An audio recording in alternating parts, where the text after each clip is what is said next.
Antiguo Testamento. Bueno, en el día de hoy vamos a seguir con lo que llamamos el Pentateuco, recordando siempre que la historia bíblica la podemos dividir de la siguiente manera: libros históricos, libros proféticos, libros sapienciales. ¿Recuerdan? Los libros históricos señalan el pasado del pueblo de Israel, los proféticos, aquello que habría de suceder, todo en relación a Jesús. Y los sapienciales son libros eminentemente prácticos, son consejos para la vida cotidiana. Y así la Biblia abarca los tres tiempos: el pasado, el futuro y el presente. Ahora bien, yo les expliqué el día miércoles pasado aquí en el programa que la palabra Pentateuco significa 5 estuches. Es lo que, este es un término griego, los judíos llaman la Torá, es decir, la ley. La ley está abarcada por 5 libros. Nosotros ya hemos trabajado en el programa anterior el Génesis, más otros elementos. A modo de síntesis, recuerden que el Génesis lo que abarca son los orígenes del universo y el nacimiento de un pueblo que a través de Abraham, cuyo nombre les decía Abhamón, significa padre de multitudes, ya que él se casó con Sara. Sabían que tenían que tener una descendencia, Sara era mayor, pensaron que la descendencia sería con la empleada a través del hijo que vendría a través de una empleada, pero no fue así, sino que queda embarazada. Bueno, nace Isaac se casó con Rebeca, les comenté así a grandes rasgos. De allí surge, obviamente, Esaú y Jacob. Jacob tuvo 12 hijos, se forman las 12 tribus de Israel, y es todo ese pueblo que va caminando a lo largo del tiempo. Hoy vamos a prestar atención al resto del Pentateuco, es decir, al Éxodo, Levítico, Números y Deuteronomio. La palabra éxodo, ¿qué le sugiere a todos? Éxodo nos sugiere huida. ¿Por qué? Porque el pueblo de Israel estaba preso, cae en manos de los egipcios y necesitaba de liberación. Ahí Moisés va a ocupar un lugar importante. Yo ya dentro de muy poco les voy a hablar un poco sobre Abraham. Ya hablaremos de Isaac, hablaremos de Moisés, pero ahora más que todo los estoy introduciendo a que demos vuelta a las páginas de la Biblia y nos encontramos con este libro que es el Éxodo. Entonces el Éxodo, a grandes rasgos, va a tratar el paso de la esclavitud a la libertad. De ser un pueblo esclavo con los egipcios pasan a ser libres. De ahí deriva la palabra hebrea Peshach. Peshach significa Pascua. La palabra Pascua, como hace poquito nosotros la hemos celebrado a otro nivel, es el paso. Así como para los judíos es el paso de la esclavitud para la libertad, para los cristianos la palabra Pascua es el paso de la muerte a la resurrección de Jesús. Ven, el mismo término se utiliza para distintas cosas. Ahora bien, quiero entrar en un poquito más de detalle a nivel simple para que todos podamos tener acceso a la palabra. Yo diría que el Éxodo desarrolla 2 temas principales. El primero es, lógicamente, la liberación de Egipto, que abarca el capítulo 1:1 hasta el 15:21. Y la otra parte principal como temática fundamental es la alianza que hace Dios en el Sinaí. Allí es donde Moisés sube a ese monte donde el decálogo, es decir, los 10 mandamientos, empiezan a hacer su presencia. No nos olvidemos que era un pueblo que vagaba por el desierto, no había una organización política, religiosa, y a través del decálogo, o sea, los 10 mandamientos, el pueblo se va a organizar. Por lo tanto, es un código de leyes que sirven para que el pueblo se organice. Y los mandamientos abarcan 2 dimensiones, en relación a Dios y en relación al prójimo. Los 10 mandamientos. Entonces, en este segundo tema principal, que es la alianza en el Sinaí, podríamos hablar del capítulo 19:1 al 40:38. Esta alianza, digamos así, tiene su concreción con el decálogo, los 10 mandamientos, tal como lo vemos en Éxodo 19:20. Ambos están enlazados bajo un tema secundario, los 2 temas principales, la liberación de Egipto con la alianza en el Sinaí. Y justamente ese enlace bajo un tema secundario es la marcha por el desierto, que abarca desde el capítulo 15, versículo 22, hasta el capítulo 18, versículo 27. Entonces, a nivel sintético, el Éxodo abarca desde Moisés hasta la alianza. Eso es lo que contiene el libro del Éxodo. Vamos a entrar ahora en el libro del Levítico. Bueno, a grandes rasgos, el libro del Levítico nos va a presentar todo lo referente al culto y a los ceremoniales. Por lo tanto, es un libro donde se destaca el pueblo, es un pueblo santo, es un pueblo elegido para el Señor. Nosotros, Iglesia, somos el nuevo pueblo de Israel. Ya sabemos que el culto es todo lo que se ofrece oracionalmente a Dios. Cuando el Señor Jesús nos dijo, dad a Dios lo que es de Dios y al César lo que es del César. Lo propio de Dios es el culto, o sea, nuestra oración. Los cristianos, principalmente, el culto más importante es la Santa Misa, ya que es el mismo Cristo como sumo y eterno sacerdote de la nueva alianza que se ofrece, se inmola en el altar por cada uno de los hombres. Entonces, para que quede claro, el culto cristiano pasa esencialmente por la Santa Misa. En la vida católica, la misa no es solamente un recuerdo, sino que es actualización del misterio pascual. O sea, dentro de la Santa Misa, el misterio pascual significa, en palabras más sencillas, el paso de la muerte a la resurrección de Jesús. Por eso nosotros tenemos dentro del culto una frase que es siempre muy significativa. Anunciamos tu muerte, proclamamos tu resurrección, ven Señor Jesús. Es decir, no hay nada que supere en la vida cristiana a la Santa Misa. Es el culto por excelencia, ya que es Jesús mismo quien se entrega al Padre, como víctima propiciatoria y expiatoria.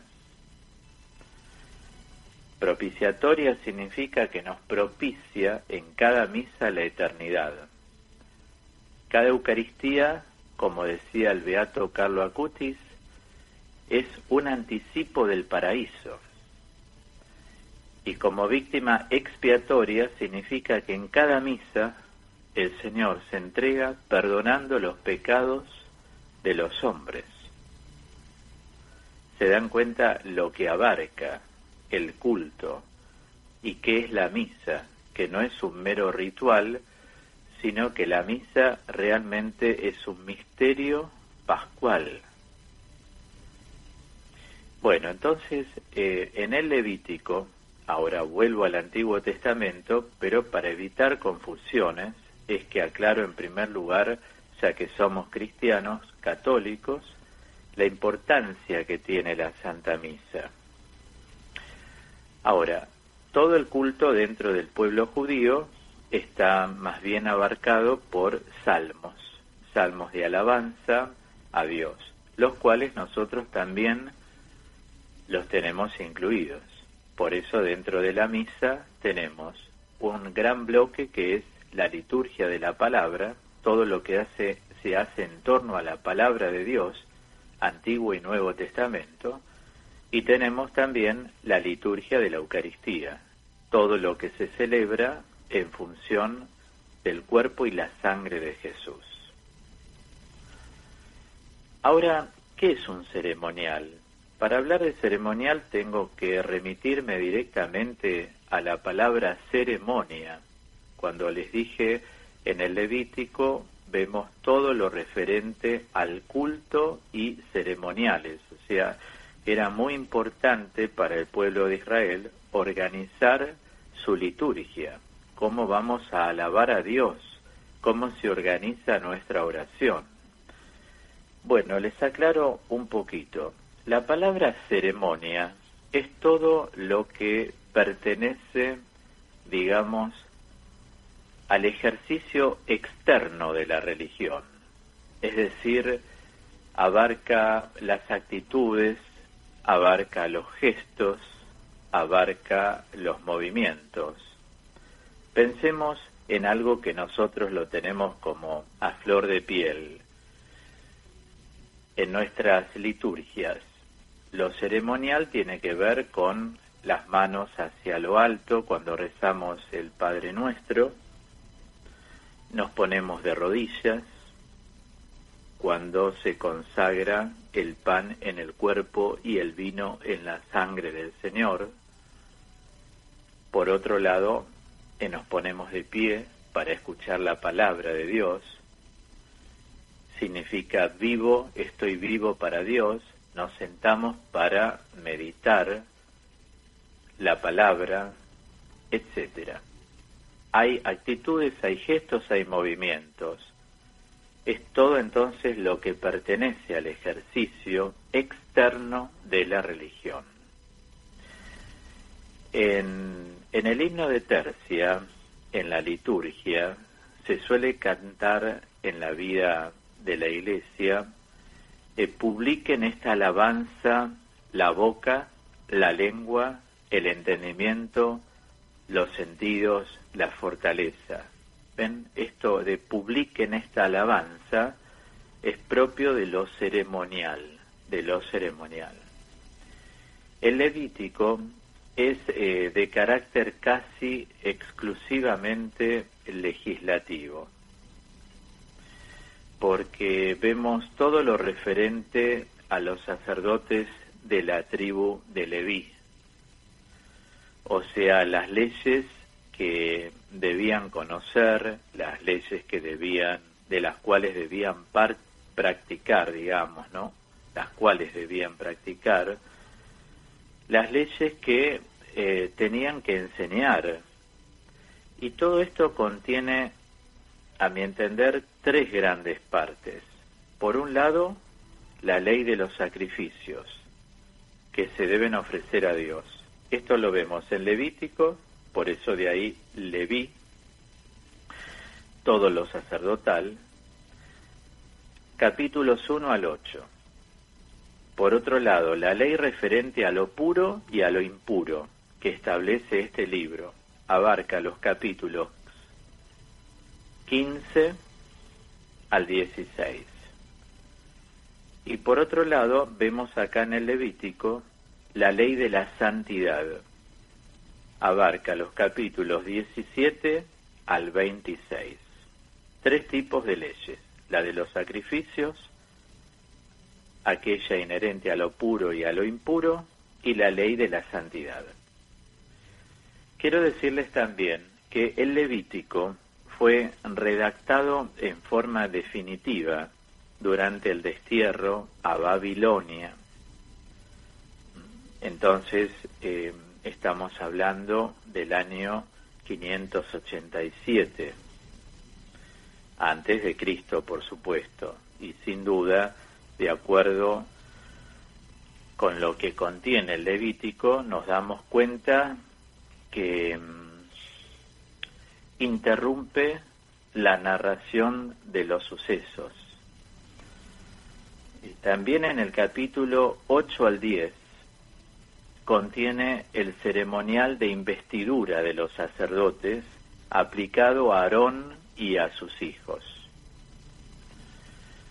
Por eso es un libro eminentemente sacerdotal, con todas estas leyes y prescripciones.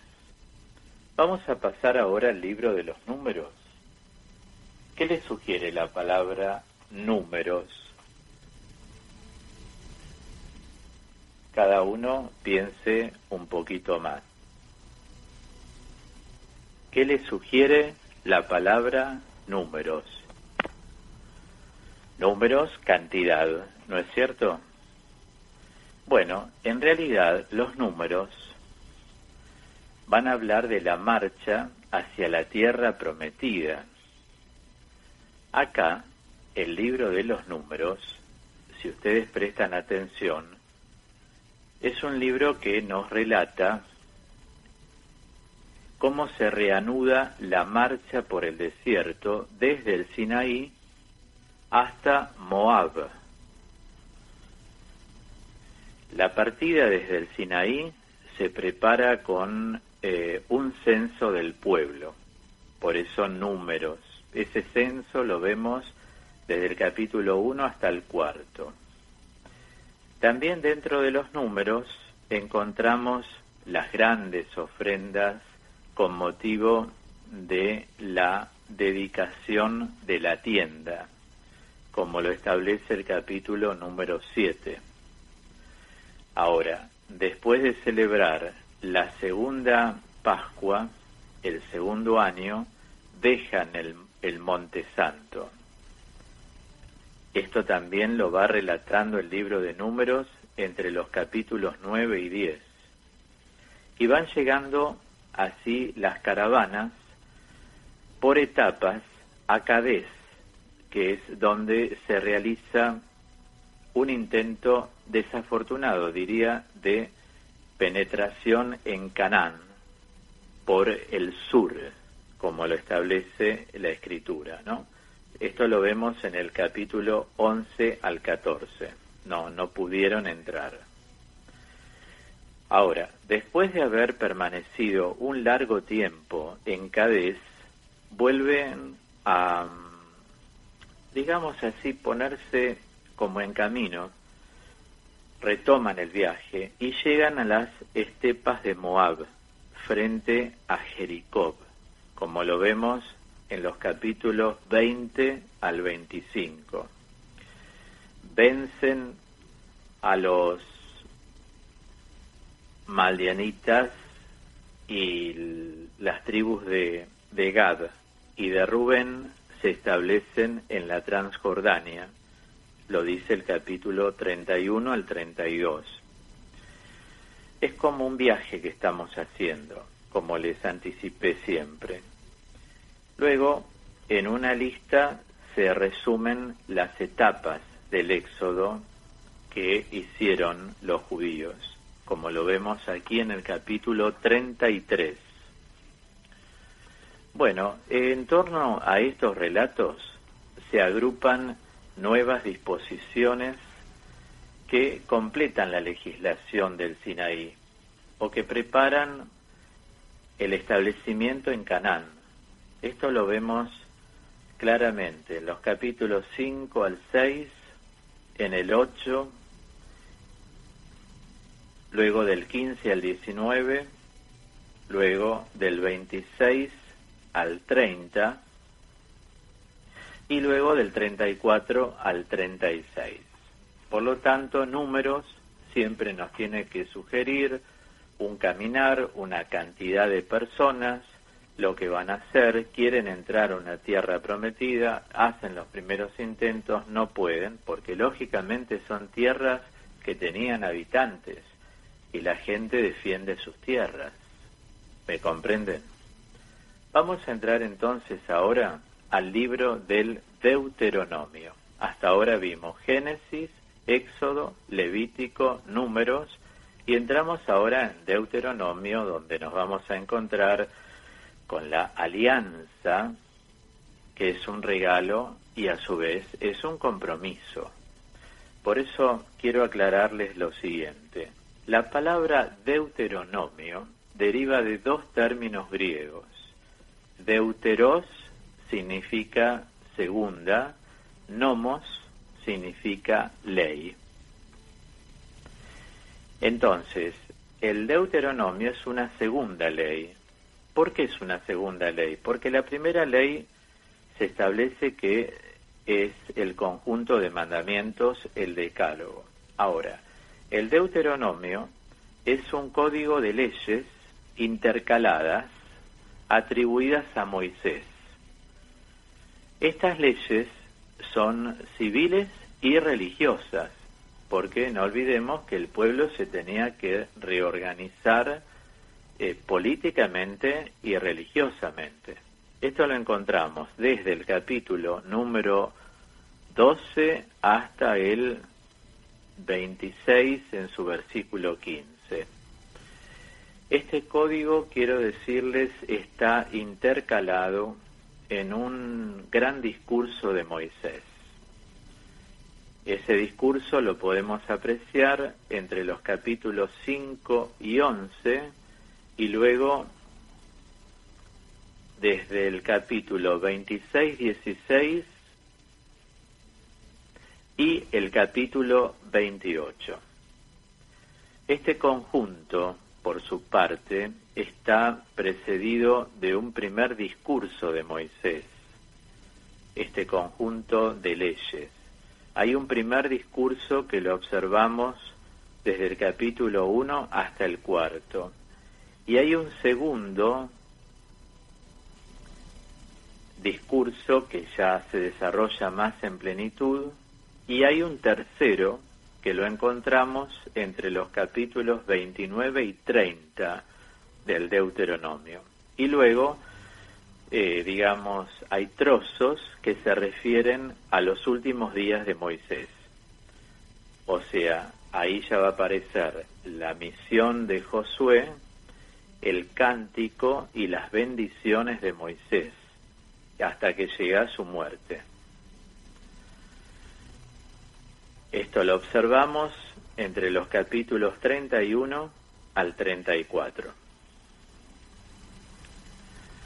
Bueno, es importante saber que el código deuterocanónico repite en parte las leyes siempre promulgadas en el desierto, por eso son muy fieles a la ortodoxia, ¿no?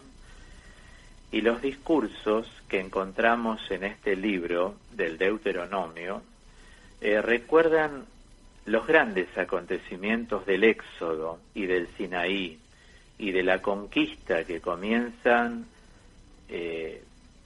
todos unidos.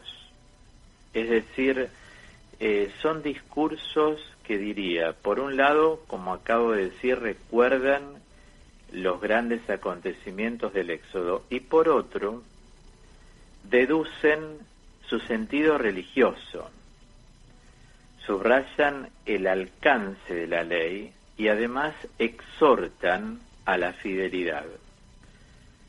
Son 4 puntos conclusivos, a mi entender, de este libro. Vuelvo a repetir, recuerdan, dije, los acontecimientos mayores, los grandes acontecimientos del Éxodo, deducen su sentido religioso, también enfatizan el alcance que tiene la ley para el pueblo de Israel, y exhortan a la fidelidad a esa ley y no a otra. Bueno, de esta manera entonces acabamos de tener ahora de finalizar con una presentación lo más sencilla posible. Sin embargo, la sencillez no quita los contenidos reales. Creo que con este método sencillo que voy utilizando y pensando, es el método mejor aplicado para que una persona pueda, por radio incluso, formarse y ahora sí saber qué contiene cada libro de este Pentateuco, de lo que los judíos en hebreo llaman la Torá y nosotros llamamos Pentateuco. Repito, es la ley entonces que abarca el Génesis, el Éxodo, Levítico, Números y Deuteronomio. De esta manera sencilla conocemos muy bien los contenidos de cada uno y ustedes lo reciben de un modo sencillo. Esto dista notablemente de tomar uno solo la Biblia, dar vuelta a las páginas y no tiene idea de qué se trata y se encuentra con un montón de cosas adentro que si a nosotros no nos la explican como les estoy explicando yo en cada libro, lógicamente uno ahora sí se ubica bien en cada libro y puede decir, bueno, aprendí seguramente en muchos casos por primera vez todo lo que es el Pentateuco, porque estos son los temas esenciales del Pentateuco. Es más, no hacen falta más palabras agregar, a mi entender, en cada uno de estos libros para ya poder comprenderlos perfectamente y saber de qué se trata en su respectivo contexto.